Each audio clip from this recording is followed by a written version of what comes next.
कलियुगी अल्पायुषी नर त्यासाठी 12 ज्योतिर्लिंग स्थापित केदार या उक्तीप्रमाणे दख्खनचा राजा केदारनाथाने भाविक भक्तासाठी, जे भाविक अल्पायुषी आहेत, अकिंचन म्हणजे गरीब आहेत, अशा भाविक भक्तासाठी 12 ज्योतिर्लिंग आणि अष्टतीर्थ या सर्वांची एकत्रित यात्रा केल्यामुळं त्याला चारीधाम यात्रेचं पुण्य प्राप्त होईल, अशा पद्धतीची रचना त्यांनी ह्या मैनागिरीवर केलेली आहे. तर या सर्व तीर्थांच्या यात्रेला नगर प्रदक्षिणा असं म्हणतात. मग ही नगर प्रदक्षिणा याचं प्राचीन महत्त्व काय, ती कुणी सुरू केली, त्याला पौराणिक आधार आहे का, आध्यात्मिक आधार आहे का, हे जाणून घेणं आपल्यासाठी खूप महत्त्वाचं आहे. त्यानंतर आपणाला या नगर परिषद महत्त्व काय आहे ते आपल्या लक्षात येईल. केदारनाथांची दक्षिण मोहीम सुरू झाली, पण त्यापूर्वी आपल्या सर्वांना माहितीच आहे की केदारनाथच्या ग्रंथामध्ये विद्यानदृष्ट्या वाढलेल्या उंचीमुळं सूर्यरथाला आठा निर्माण झाला आणि हे जे पृथ्वीवरील जीवनाचे जे रहाटगाडगे आहे ते थांबलं. मग त्या विद्यानदीला समजावणार कोण, समजावून त्याची उंची कमी करणार कोण. मग त्यावेळी सर्व देवांनी ठरलं की विद्यानदीचे गुरु जे अगस्त्य ऋषी आहेत त्यांना आपण सांगू आणि त्यांची समजूत काढून आपण त्या दक्षिणेकडे पाठवून देऊ. त्याप्रमाणे सर्व देवतांनी अगस्त्य ऋषींची समजूत काढली, त्यांना विनवणी केली आणि त्यांना येण केली प्रकाराने त्यांना तयार करून त्यांना दक्षिणेकडे पाठवलं. परंतु त्यावेळी अगस्त्य ऋषींनी देवाकडे एक मागणं मागितलं, मी दक्षिणेकडे जाईन, पण मनकर्णिका, भागीरथी आणि इथली जी काही तीर्थ आहेत त्या तीर्थांची मला सतत आठवण येईल, त्यावर काहीतरी उपाय करा, म्हणजे मी दक्षिणेकडे बिनधास्त जाईन. त्यावेळी देवाने त्यांना अभय दिलं आणि त्यांना सांगितलं, हो, उत्तर काशीमध्ये जी तीर्थ आहेत ती सर्व तीर्थ आम्ही दक्षिण काशीमध्ये स्थापित करू किंवा त्यांना यायला भाग पाडू, म्हणजे तुम्हाला ह्या उत्तर काशीतल्या तीर्थाची आठवण येणार नाही. पुढे अगस्ती दक्षिणेकडे आले, येता त्यांनी विद्यार्थी उंची कमी केली, त्यानंतर ते सरळ करवीर काशीमध्ये आले. पुढे केदारनाथाने येऊन सर्व राक्षसांचा नाश केला. या सर्व दक्षिण काशीची राक्षसांच्या अत्याचारातून अनाचारातून सुटका केली आणि महालक्ष्मीचे राज्याभिषेक करून ते स्वतः या मैनागिरीवर थांबले. त्यांचाही राज्याभिषेक झाला आणि त्यांचा राज्याभिषेक झाल्यानंतर अगस्ती केदारनाथांना भेटायला आले आणि देवाला म्हणाले, हे देवा, मी या दक्षिण काशीमध्ये राहतोय, वास करतोय, पण माझं मन उद्विग्न आहे, माझ्या मनाला शांती मिळत नाही. ती शांती मिळण्यासाठी मला चारीधाम यात्रा करावीशी वाटते आणि 12 ज्योतिर्लिंग असतील, अष्टतीर्थ असतील, यांची यात्रा केल्याशिवाय माझ्या मनाची ही तगमग आहे ती शांत होणार नाही. मग केदारनाथाने अगस्त्याला सांगितलं की बाबा रे, तू इतका नाराज होऊ नकोस. खरं तर ही 12 ज्योतिर्लिंग मी स्वतःच्या शरीरावर धारण केले आहे. केवळ माझ्या दर्शनानं तुला ह्या 12 ज्योतिर्लिंग दर्शन प्राप्त होईल.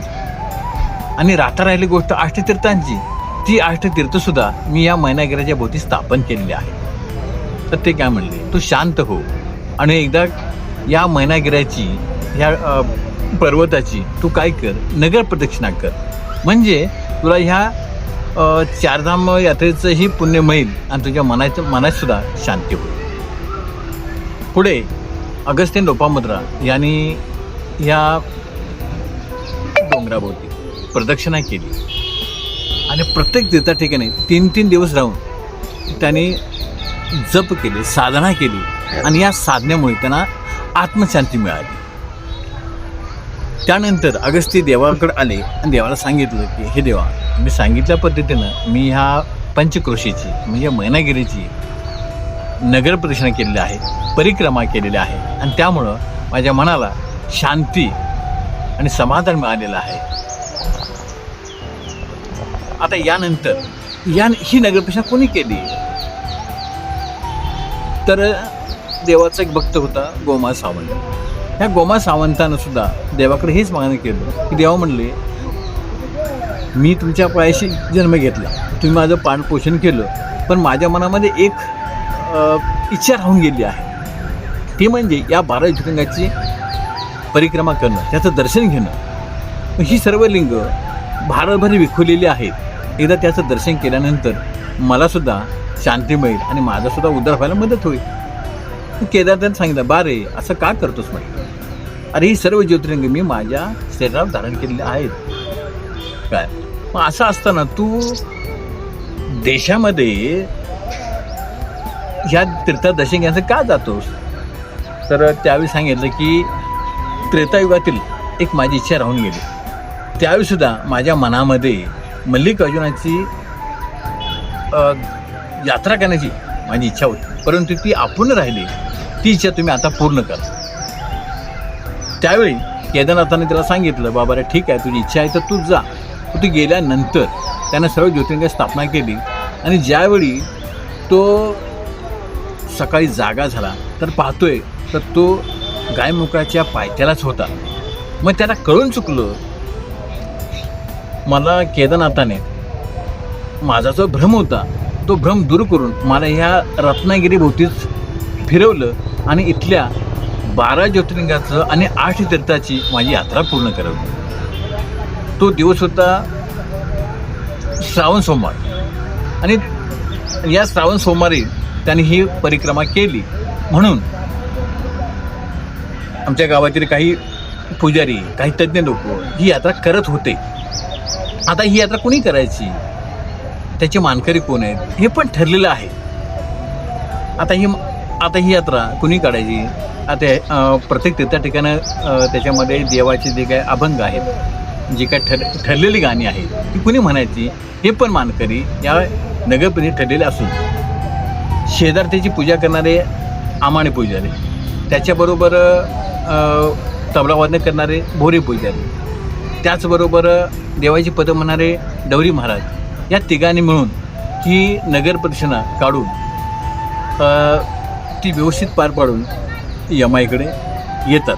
तर अशी नगर प्रदक्षिणा, या नगर प्रदक्षिणेमुळं प्रत्येक भाविकाला, प्रत्येक यात्रेकरूला चारीधाम यात्रेचं पुण्य जर मिळत असेल तर तुम्हाला आणखी काय हवं. आता केदारनाथांचा राज्याभिषेक झाल्यानंतर चरपटांब्यानं देवानं विचारलं की देवा, आपणाला एक बिरुद अर्पण केले भाविकांनी दीनानाथ म्हणून. मग दीनानाथ म्हणून तुम्ही दीनदुबळे लोकांसाठी काय केलेलं आहे? तर देवाने चरपटांब्यात सांगितलं की ह्या मानव म्हणून जन्माला आल्यानंतर त्याचं सार्थक करण्यासाठी चारधाम यात्रा करावी, जेणेकरून आपला जन्म सार्थक होतो आणि पुढचा जन्म चांगला मिळतो. थोडक्यात काय, त्याला चांगली गती मिळते.